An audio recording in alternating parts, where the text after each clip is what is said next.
Tarbes-Perpignan, deux équipes qui veulent se rattraper. Les premiers veulent se concentrer sur le sportif, effacer leur 3e défaite d'affilée et s'éloigner de la zone rouge. Les seconds aimeraient oublier leur défaite à Aimé-Géral la semaine passée et accrocher le trio de tête du Pro D2. Un match à suspense où le beau jeu va rester au vestiaire, alors il va falloir assurer les fondamentaux. Problème pour Tarbes, Poète n'est pas dans un très bon jour. L'ouvreur rate la première pénalité de ce match et laisse l'USAP ouvrir le score par la botte de Bousquet. Poète réplique un quart d'heure plus tard et permet au TPR d'égaliser. Sur le renvoi, les Tarbais tentent d'attaquer mais Vergalo reste au sol. Monsieur Blasco-Baquet sanctionne Maffi d'un carton jaune pour ce plaquage haut. Seulement le TPR ne profite pas de cette supériorité numérique, Bousquet passe même 3 nouveaux points pour l'USAP.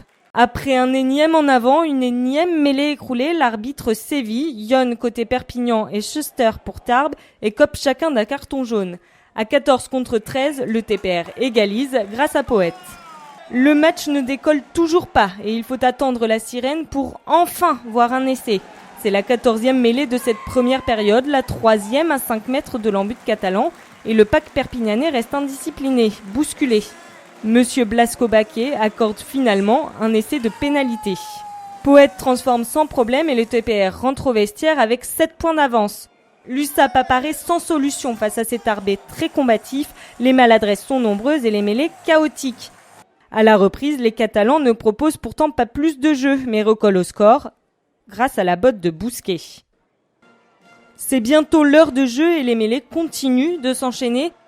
Manous s'échappe derrière l'une d'elles et pénètre dans le camp perpignanais.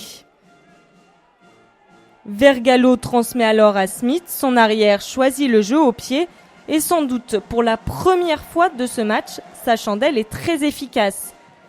Bousquet cafouille à la réception et Collet en profite. Poète renverse et lance Garot qui use de sa puissance pour conclure. 18-9, le score en reste là puisque Poète rate la transformation. 7 minutes plus tard, Perpignan se révolte enfin. Le ballon navigue entre Duvenage, Écochard, Maffi et Piucala.